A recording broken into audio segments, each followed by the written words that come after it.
Ok, hoy vamos a estar tocando un poco el tema de la preexistencia. Y cuando yo toco y yo hablo del término preexistencia, ¿qué usted puede pensar? Muy bien, preexistencia, ¿verdad? Es que ha existido eternamente. Y antes de entrar entonces a lo que sería lo que quiero tocar hoy, que es la unión hipostática, es importante que nosotros hablemos de la preexistencia y estemos claros y seguros de que Cristo, ¿verdad? La segunda persona de de la Trinidad es eterno, porque comparte esas perfecciones de la Trinidad, ¿está bien? Y ahorita dentro del repaso nosotros vimos que lo que diferencia a las tres personas de la Trinidad, ¿qué es? Exactamente, y hay algo más.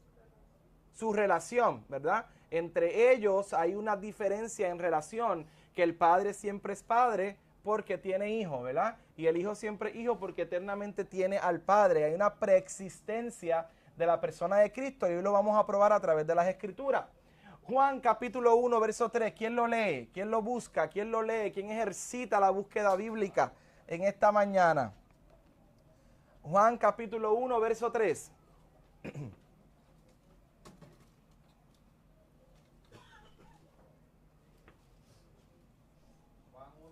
Juan 1, 3, correcto. Ande. Todas las cosas por él fueron hechas y sin él nada de lo que ha sido hecho fue hecho. Bello. Juan, ¿de quién está hablando Juan? De Dios, ¿De quién está hablando Juan? Juan capítulo 1, verso 1. De Cristo, muy bien. Hay una referencia directa, ¿verdad? Por eso cuando nosotros vemos un versículo bíblico, para poder entender a modo de qué se dijo, tenemos que buscar los versículos anteriores para conocer en efecto de quién se está hablando.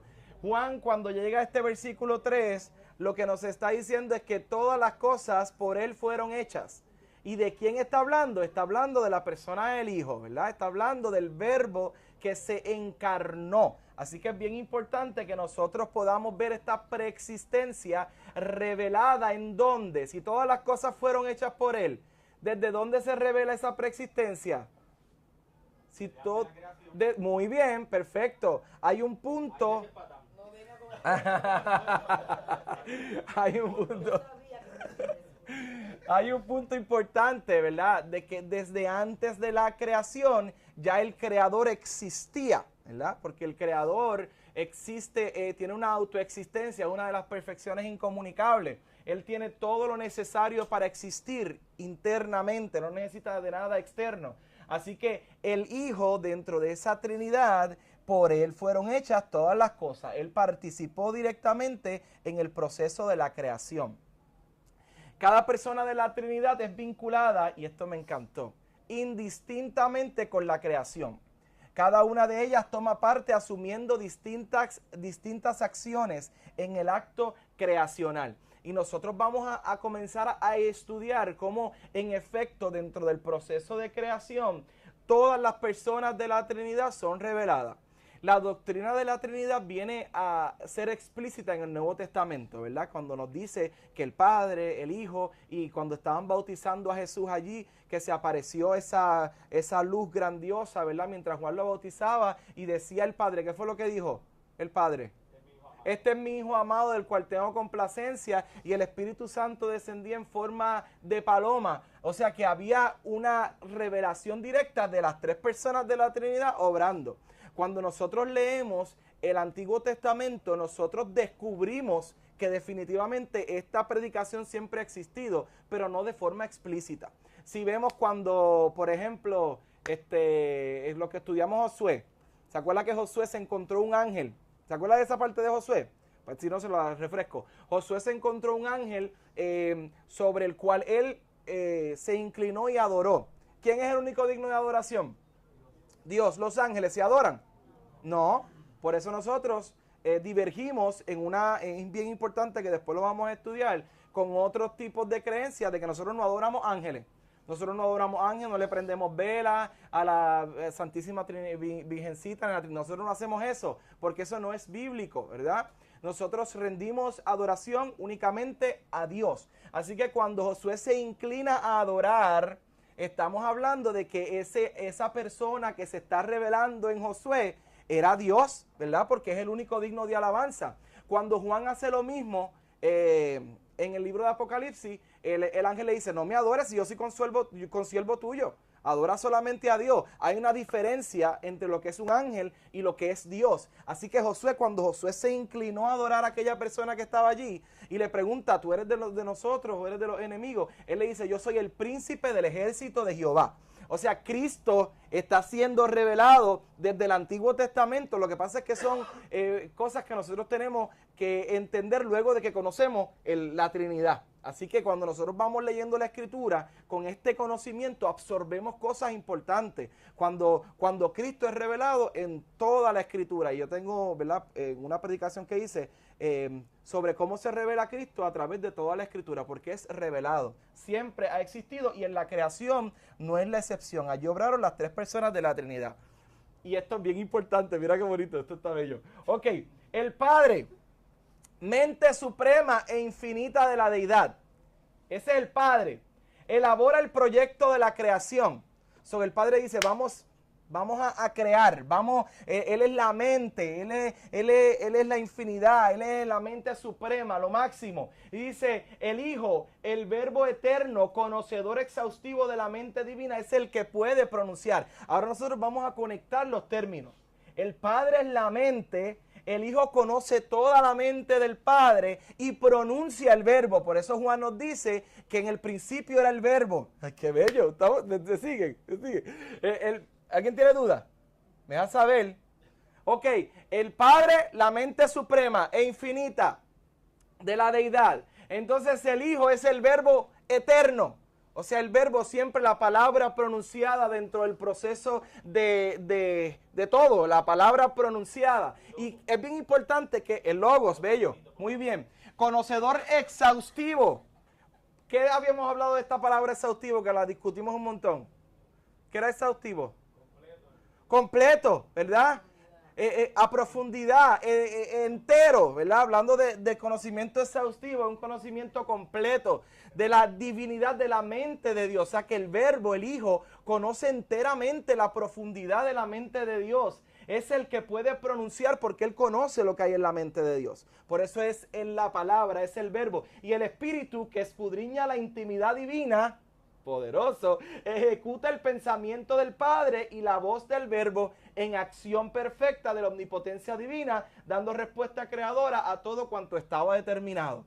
O sea, que nosotros estamos diciendo, el Padre, la mente, está pensando, ejecuta a través de la palabra, el Verbo, hágase la luz, vagamos al hombre, y el Verbo está ejecutando, y el Espíritu Santo es el que hace la acción perfecta en la omnipotencia de la creación. Poderoso. Poderoso, es poderoso. Ahora nosotros como que vemos yo por lo menos, yo veo la creación de una forma diferente. A ver, ya yo veo esa Trinidad actuando, qué bello, esa Trinidad actuando de manera poderosa en medio de ese acto de creación.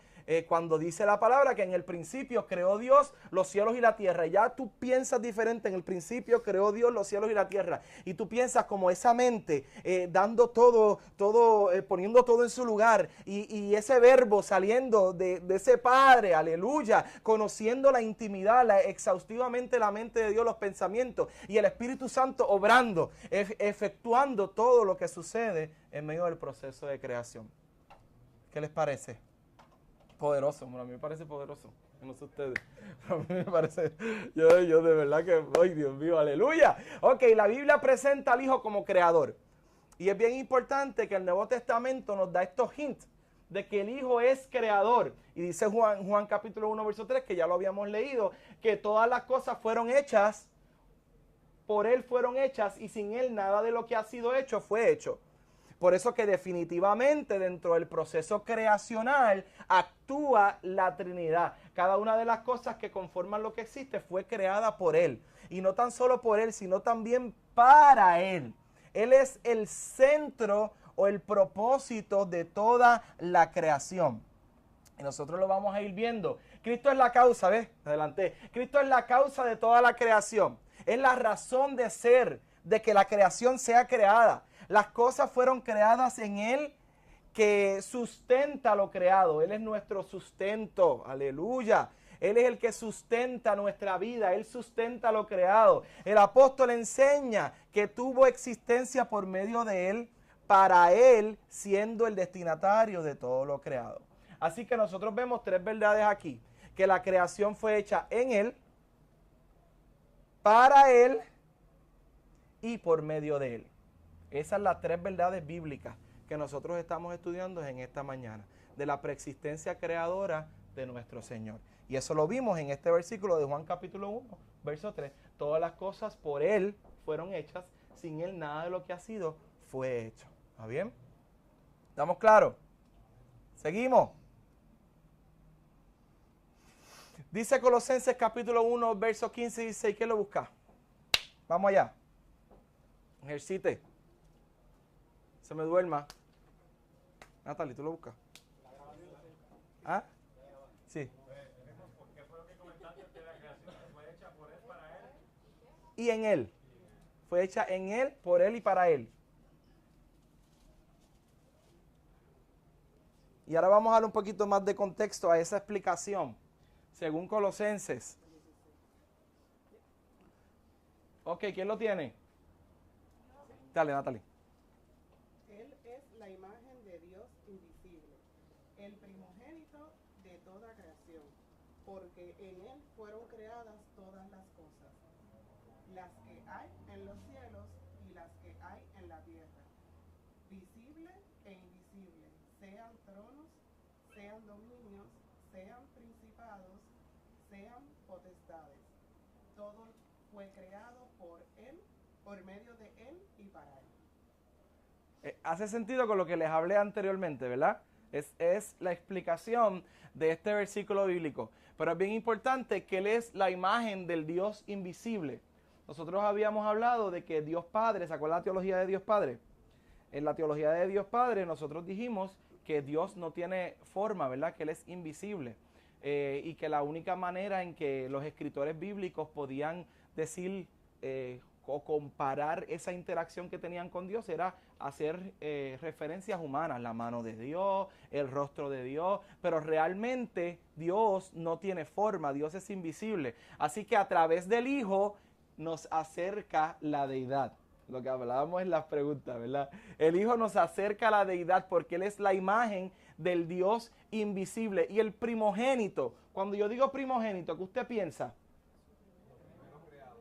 Lo primero creado, ¿tú crees? El primogénito de toda la creación. Eso es lo primero que Dios, que lo que no se ve hizo. Qué bello, porque partimos de ahí, de cuando hablamos de primogénito, en orden de sucesión, ¿verdad? Que decimos que lo primero, pues el primogénito de casa es Abby, por ejemplo, el primero que nosotros creamos, ¿verdad? Creó el Señor de la barriga lisa. Es Abby, ¿verdad? El primogénito, en orden de sucesión. Pero cuando la Biblia habla de primogénito haciendo referencia a Dios, no habla de sucesión ni creación. Porque nosotros hemos visto evidencias bíblicas de que Jesús no fue ¿qué? No fue creado. Él siempre existió, ¿verdad? Eternamente y para siempre ha existido. Así que el primogénito nos habla de razón. Él es la razón de toda la creación, ¿verdad?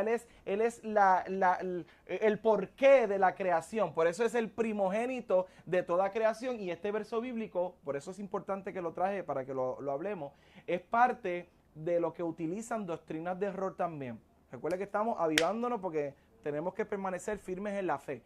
Hablando de que el Hijo es un ser creado, o sea, inferior al Padre. Y eso no es bíblicamente correcto.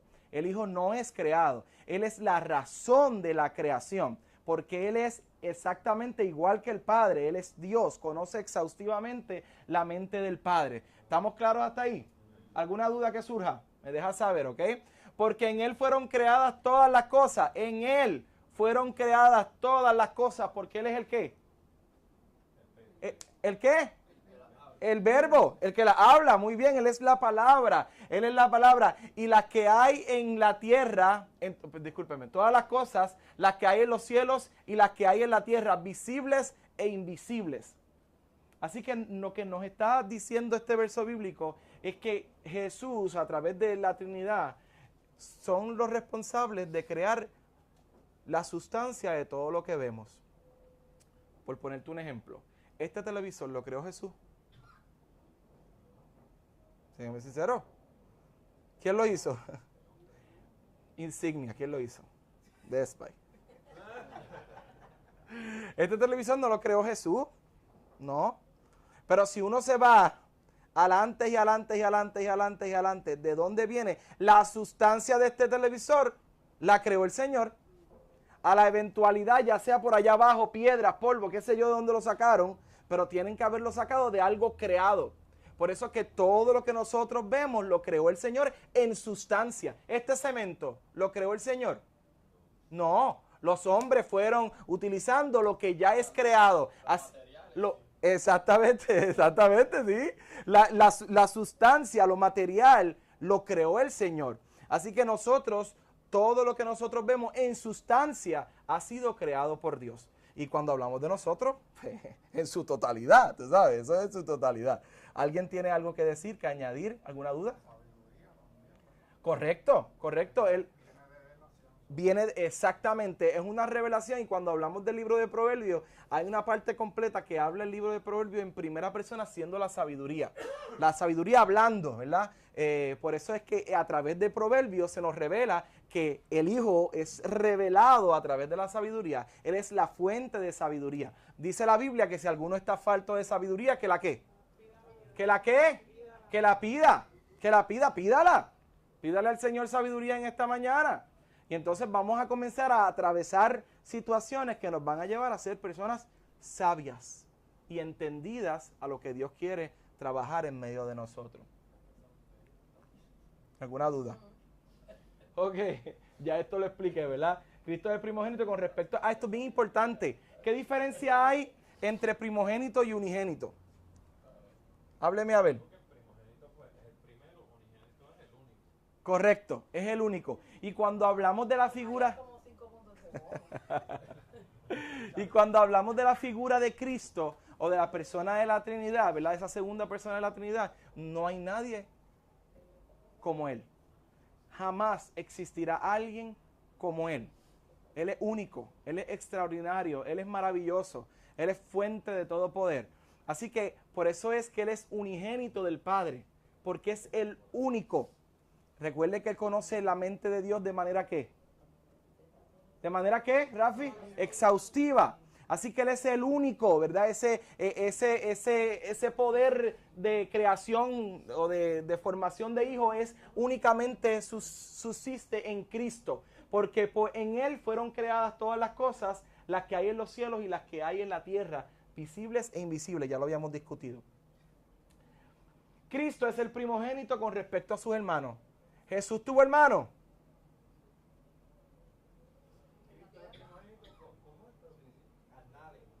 ¿Tuvo hermano? ¿Por qué tú dices que tuvo hermano? Muy bien, está bien. ¿Por qué ustedes dudan? ¿Por qué dudan?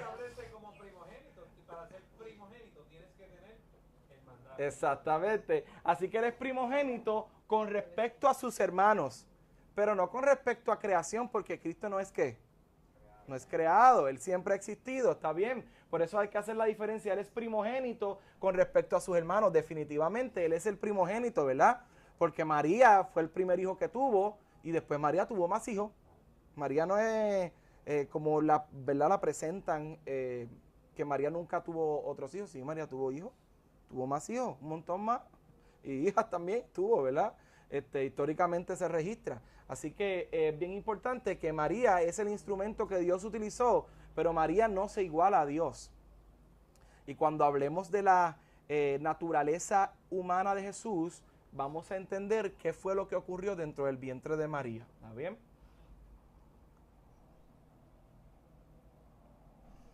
La idea originadora de la creación parte del Padre, que lo expresa en plenitud por medio del Logo. Y esto es más bien un resumen de lo que, ¿verdad? Para poder cerrar esta parte de la preexistencia creadora.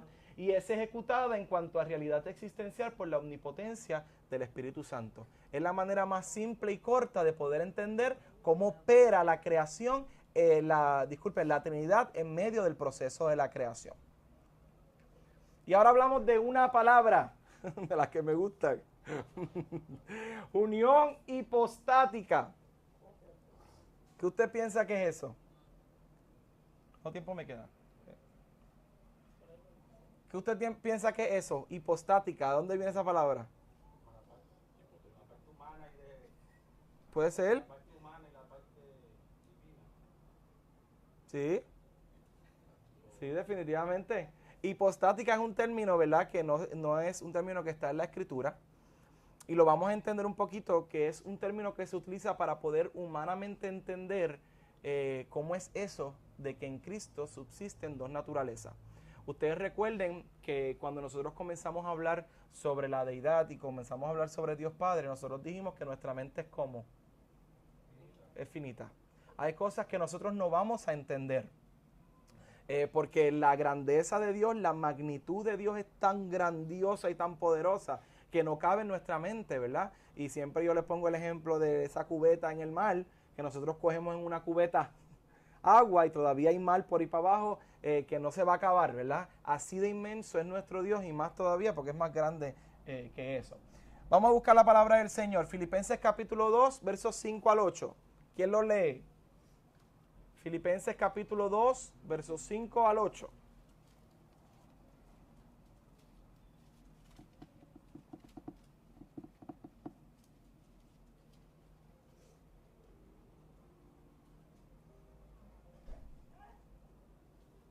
Estamos sonando algo. ¿Quién lo lee? Yo, Mari, léelo. Haya pues en vosotros este sentir que hubo también en Cristo Jesús, el cual siendo en forma de Dios no estimó al ser igual a Dios como cosa que aferrarse, sino que se despojó a sí mismo, tomando forma de siervo, hecho semejante a los hombres, y estando en la condición de hombre, se humilló a sí mismo, haciéndose obediente hasta la muerte y muerte de cruz. ¿Qué nos puedes decir de ese versículo bíblico? Ay, a mí me encanta ese versículo. Ese es uno de mis versículos favoritos. ¿Verdad? Invita, si Dios, si Jesucristo siendo Dios, se despojó totalmente y hasta la muerte y muerte de cruz, que esa era la peor muerte en esos tiempos. ¿Sabes cuánto más nosotros, verdad? Debemos. Bello. Nos habla de una perfección que es la humildad, ¿verdad? Como Dios, yo le hago una pregunta. ¿Dios tenía que venir como hombre a la tierra? ¿Dios tenía que hacerlo? ¿Por qué usted dice que no? ¿Por qué tú piensas que sí? Porque lo hizo por misericordia.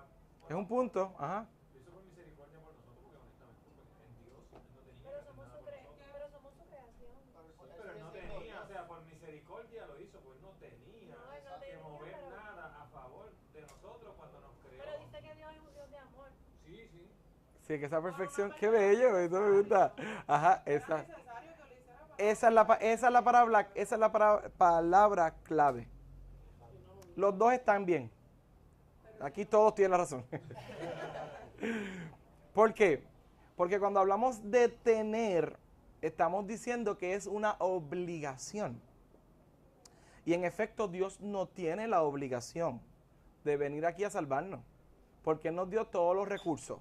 Nosotros nos deshicimos de esos recursos, ¿verdad? Y le fallamos a Dios como quisimos, pero los tuvimos los recursos, ¿cierto o falso? Y las instrucciones. ¿Qué palabra tú usaste, yo, Mari? La necesidad es diferente. Para nosotros era necesario que Él viniera si queríamos ser salvos. Porque el pecado, al entrar el pecado en medio de la humanidad, nuestro destino es la ¿qué? La muerte. Nosotros somos destinados a morir por el pecado. Así que a través de esa figura de Cristo, ¿y qué palabra usaste, yo, Mari? Era necesario que Él viniera para podernos salvar. Él no tiene obligación, pero sí nosotros tenemos la necesidad. Así que es bien importante, ¿verdad?, poder distinguir estas cosas. Él no tenía por qué hacerlo, porque tenerlos como un capricho. No, tú tenías que venir a salvarme. Me pierdo yo en este mundo si tú no venías. Definitivamente me pierdo, pero no hay una obligación de que Él viniera. Cuéntame. Bello. Bello. Y, Estamos responsables con nuestros hijos, los alimentamos, los cuidamos, pero no estamos obligados a. exacto. Una responsabilidad y poder cuidar de lo que tenemos. Bellísimo. ¿Se acuerdan cuando hablamos del nene? Que yo les presenté el video del nene. Ya sacaron los puntos, Elizabeth. ¿Se acuerdan cuando yo le presenté el video del nene que le preguntó al pastor MacArthur? ¿Se acuerdan de eso? De que por qué el pecado. Exactamente. Para que Dios se manifestara. Para que Dios manifestara todas esas características, perfecciones de Él que no iban a ser posibles ser manifestadas en el Edén, ¿verdad? Porque allí no iba a poder nosotros ver un Dios justo, porque no había necesidad de justicia en el Edén, ¿eh? Exacto, de misericordia, no había necesidad de justicia. Ok, él todo lo sabe. Claro.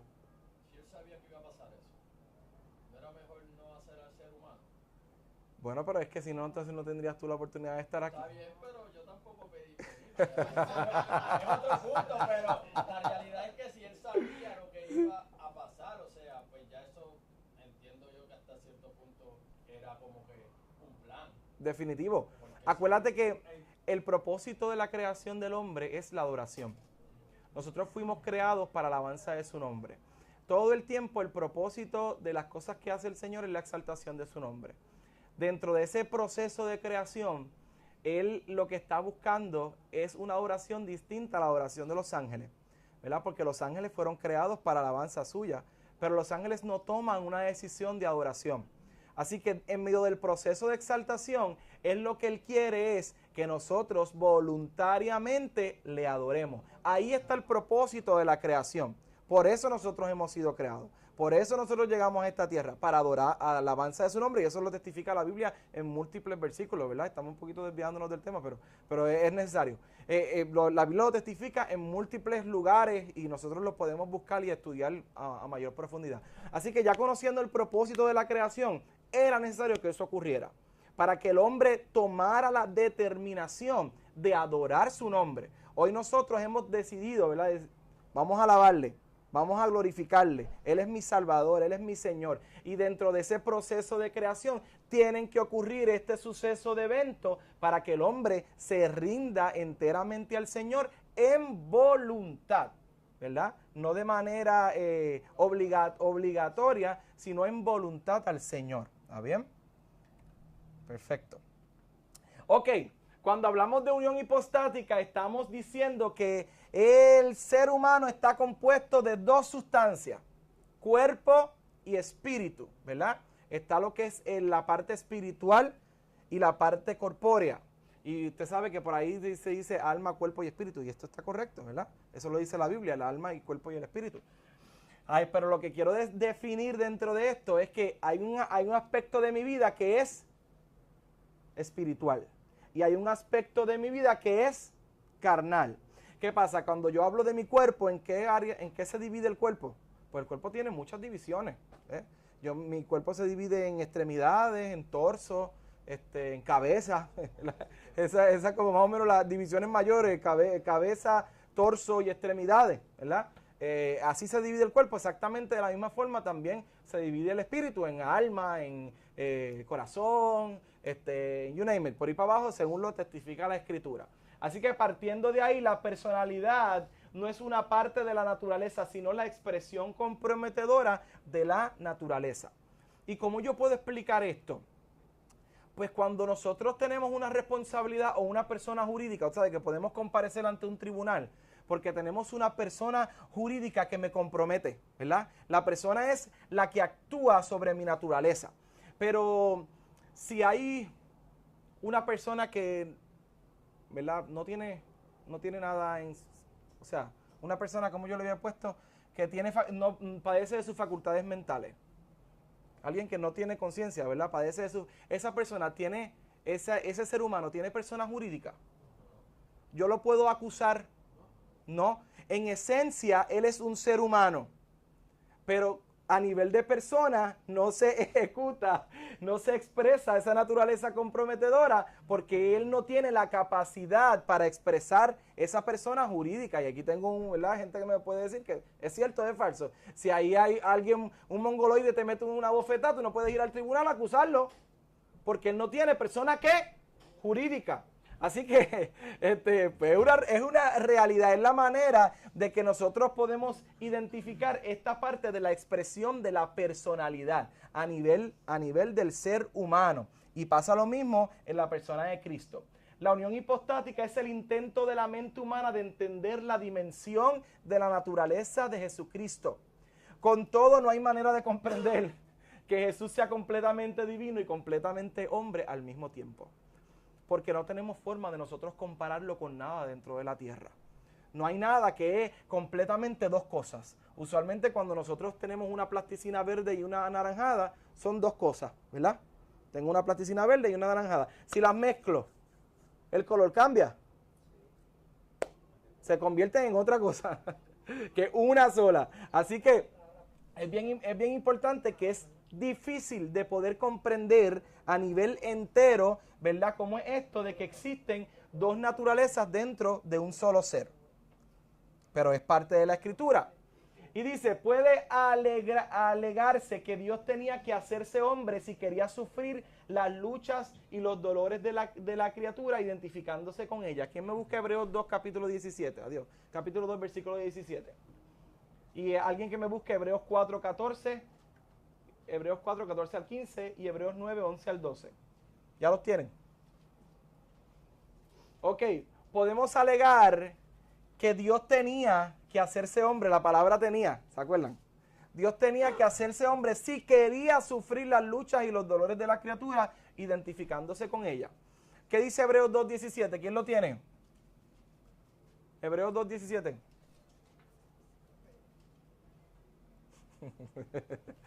Ay, cuéntame. Por lo cual debía ser en todo semejante a sus hermanos, para venir a ser misericordioso y fiel, como sacerdote en lo que a Dios se refiere, para expiar los pecados del pueblo.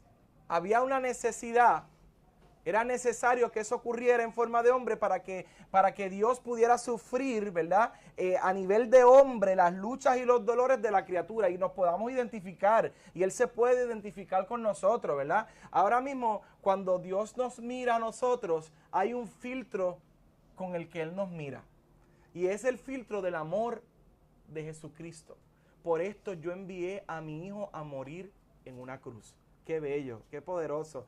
Porque Cristo vino y pasó lo que tú y yo pasamos. Pero adicional a eso, Él dejó una línea, una trayectoria. Si Cristo lo pudo hacer, yo también lo puedo hacer. Aleluya. Si Cristo tuvo la fuerza para hacerlo, yo también voy a tener la fuerza para hacerlo. Así que dentro de ese conocer era necesario que Dios viniera en forma de hombre a la tierra para convertirse en sumo sacerdote. Para nosotros, Hebreos 4, ¿quién lo tiene? 14 y 15. Hebreos 4, ¿quién lo tiene? ¿Lo tiene Ale? Sí. Dale, Leo.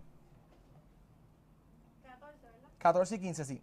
Por tanto, teniendo un gran sumo sacerdote que traspasó los cielos, Jesús, el Hijo de Dios, retengamos nuestra profesión, porque no tenemos un sumo sacerdote que no pueda compadecerse de nuestras debilidades, sino uno que fue tentado en todo según nuestra semejanza, pero sin pecado. Poderoso. O sea, tenemos uno que sabe por lo que yo estoy pasando. Tenemos uno que entiende mi situación, mis necesidades, que entiende todo lo que yo paso. Y Él se compadece de mí porque Él pasó lo que yo pasé, pero sin pecado. Tenemos a alguien que se identifica conmigo, dice Hebreo, es una revelación poderosa. ¿Y quién tiene 9, 11 al 12? Léalo. Pero estando ya presente Cristo, somos sacerdotes de los bienes venideros, por el más amplio y más perfecto tabernáculo, no hecho de manos, es decir, no de esta creación, y no por sangre de machos cabríos ni de becerros, sino por su propia sangre, entró una vez para siempre en el lugar santísimo, habiendo obtenido eterna redención. Qué poderoso, se me da ganas de llorar. Qué poderoso. ¿Sabe? Él entró, recuerden que cuando está haciendo Hebreo, hace referencia a todo lo que es el Éxodo, ¿verdad? Y es bien importante que nosotros entendamos esto, que alguien tiene que morir. Por tu pecado, alguien tiene que morir.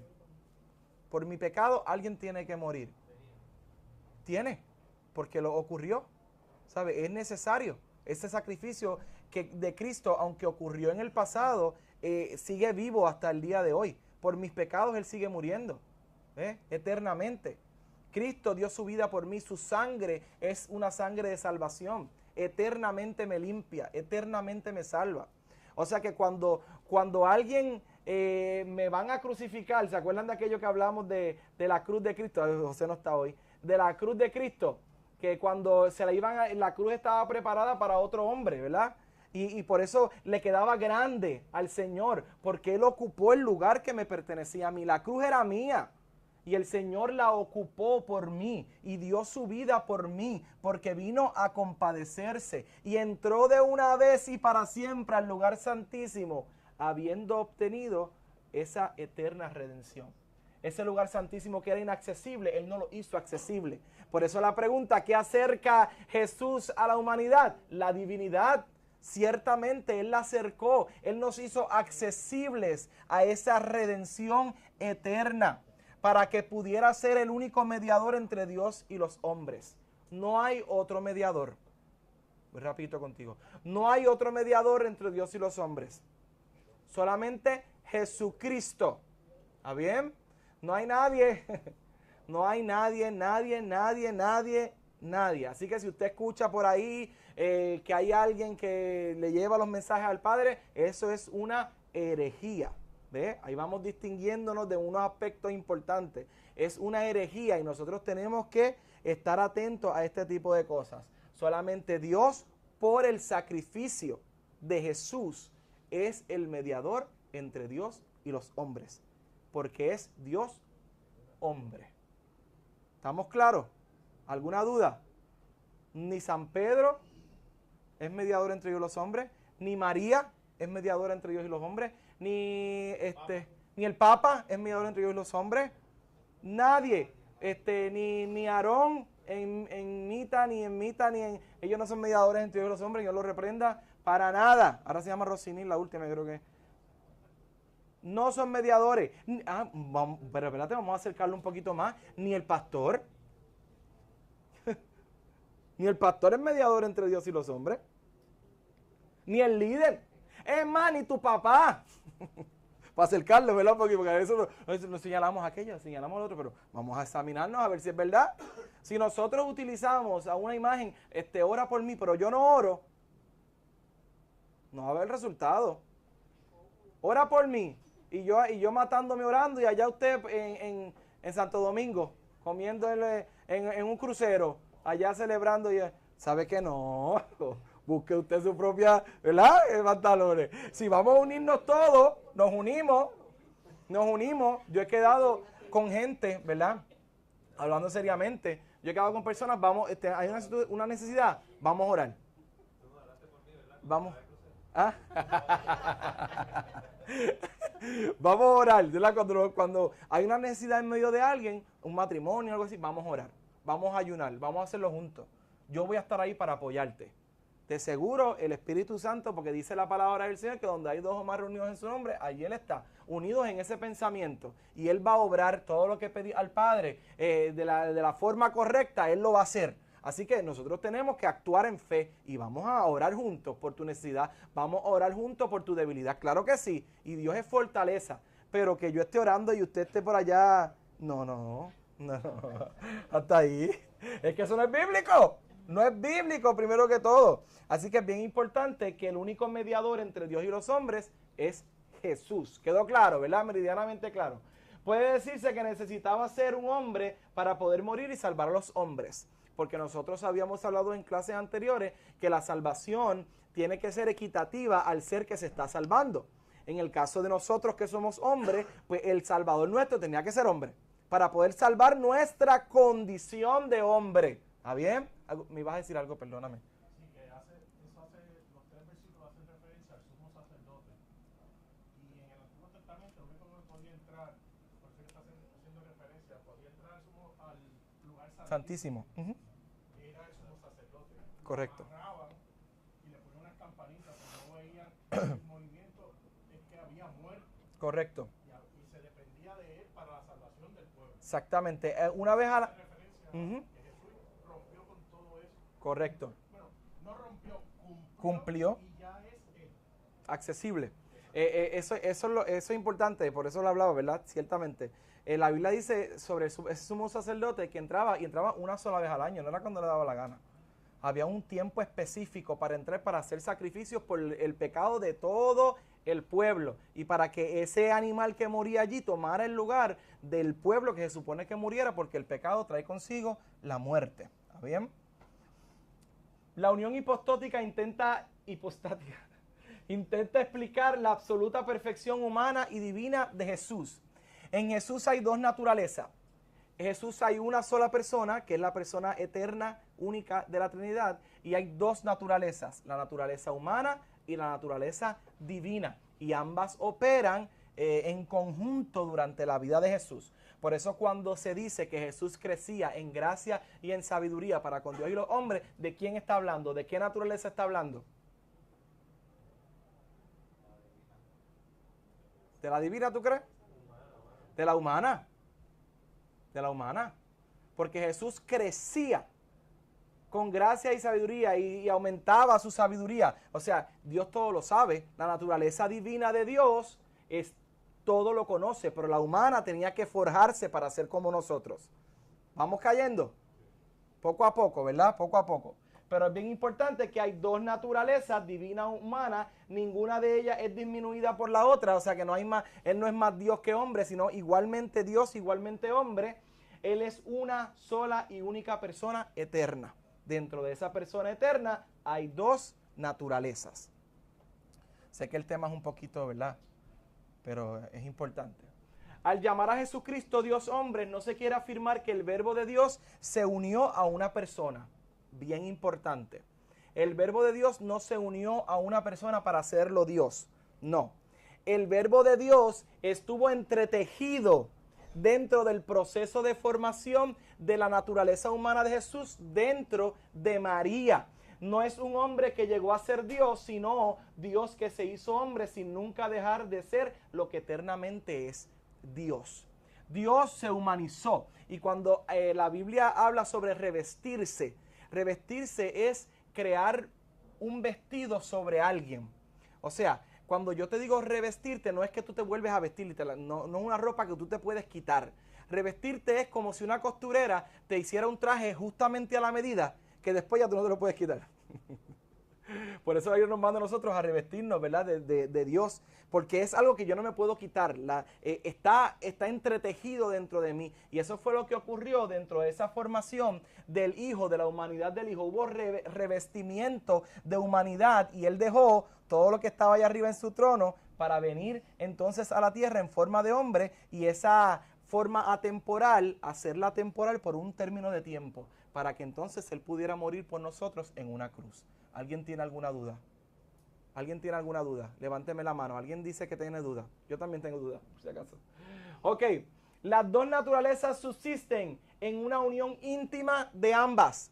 Hay una unión constante, íntima de esas dos naturalezas. Es por esto que no pueden mezclarse, porque no pueden unirse en el elemento del ser personal. Recuerde que el ser personal, el que me identifica a mí como persona jurídica, lo que expresa mi naturaleza, no puede haber una unión de estas dos naturalezas. Todo lo que es humano en Cristo se orienta hacia lo divino, produciendo una forma de existencia en la comunicación de la naturaleza humana con la divina por medio de la unión hipostática. ¿Está bien? Así que cuando hablamos de unión hipostática, fuera de toda terminología, estamos hablando de la subsistencia de dos naturalezas dentro del ser divino de Jesús. ¿Alguien tiene duda? ¿Qué es unión hipostática? ¿Qué dijiste? Pues dilo tú, yo creo que tú me lo digas. ¿Qué es unión hipostática? Las dos naturalezas dentro de una ¿qué? Dentro de una persona. Muy bien. Muy bien. Las dos naturalezas dentro de una ¿qué? Dentro de una persona. Anótalo para el próximo quiz. Vamos a ponernos de pie en esta mañana. Que ya llegó la merienda. Ya la mandé a pedir para las 1:30, llegó antes. El café viene a las 1:30, yo creo. Está buena. Es que si no, muchachos, no. Ciertamente las clases van a estar disponibles, ¿verdad? Para que usted las pueda enviar a una persona que la quiera tener y usted quiera ministrarle a alguien. Yo sé que a veces se tarda, son 1 hora de clase, ¿verdad? Pero hay testimonios de personas que han llegado aquí a la clase por grabaciones, ¿verdad? Así que el Espíritu, aleluya, gloria al Señor, gloria al Señor. El Espíritu Santo está haciendo una obra poderosa. El Espíritu Santo está haciendo una obra poderosa y necesitamos envolvernos en esa presencia del Señor. Yo siempre les digo, y es mi responsabilidad, necesitamos confesar a Cristo para salvación. Necesitamos confesar a Cristo para salvación. Y confesar a Cristo no es esperar a estar listos para servirle eternamente, ¿verdad? Sino confesar a Cristo es hacer un compromiso con el Señor. ¿Y qué pasa? Que dentro de ese compromiso sí van a llegar momentos en que uno se siente 50, en que uno se siente 75, en 25, a veces llega a 100, de momento unos picos poderosos y después está al otro día en otros picos, definitivamente. Y qué poderoso es que hace unos días yo les había escrito en el chat sobre eso. Me levanté una mañana, pero sin ánimo, pero una cosa, pero arrastrado, como que con tantos pensamientos y sin ánimo. Y yo pensaba en eso, ¿por qué insisto en que es necesario que saquemos tiempo para el Señor? Es porque no depende de cómo yo me sienta, depende de lo que yo sé de Él. Y si yo sé que Dios es mi libertador, Él va a estar conmigo en mi momento de debilidad. Si yo sé que Dios es mi proveedor, Él va a estar conmigo en mi momento de necesidad. Si yo sé que Dios es mi aliento, Él va a estar conmigo en mi momento de turbación. Así que es necesario, una, que lo confesemos y otra, que lo conozcamos. Porque cuando nosotros comenzamos a conocer las grandezas de Dios, además de que quedamos maravillados y enamorados, es algo poderoso, maravillado y enamorado, nosotros comenzamos a sobrepasar nuestras montañas. Porque comenzamos a decir, si Dios estuvo con Moisés, va a estar conmigo. Si Dios estuvo con Josué, va a estar conmigo. Si Dios se reveló a Ezequiel, se va a revelar a mi vida. Si Dios dijo que la gloria del Señor está con sus hijos, va a estar conmigo su gloria. Si yo he podido entender que la persona divina es tan maravillosa que envió a su hijo a morir en la cruz para salvar por mis pecados, yo voy a seguir caminando, no importa lo que esté viendo de frente. Porque sé que Él en algún momento, como hizo con el pueblo de Israel, va a abrir camino en medio de mi mar rojo. Así que hay dos aspectos que necesitamos llevarnos en esta mañana. Si no lo has confesado, hoy es la mañana. ¿Por qué es importante confesarlo? Porque con la confesión nosotros alcanzamos salvación. Si no hay confesión, no hay salvación. ¿Y por qué es importante el conocimiento? Porque no depende de mí, sino depende de Dios. Mis sentimientos son un algaretismo total. Se levantan de manera diferente todas las mañanas. Durante el día cambio 20 veces de sentimiento. Dígame si no es así. Durante el día cambio y vuelvo y cambio. Y me pongo triste, me pongo alegre, me pongo feliz, me pongo emocionado, se me va la emoción. Y estoy todo el día en ese. Pero Dios es uno que no cambia.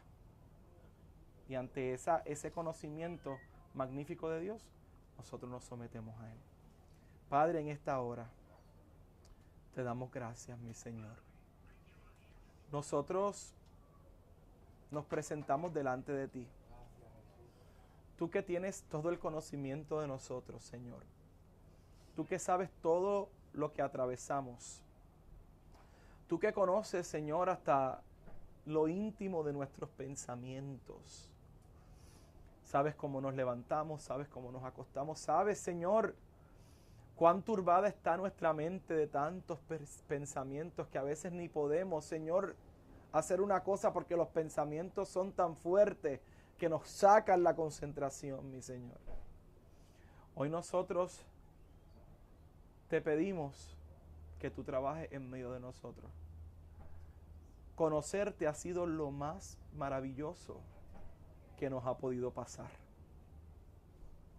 Conocer de ti, de tus perfecciones, de tu grandeza, ha sido lo más maravilloso que me ha podido pasar, Señor.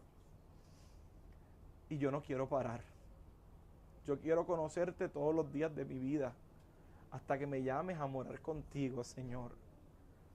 Yo no me quiero detener en aumentar mis conocimientos, pero sé que es necesario que confesemos que tú eres nuestro Salvador.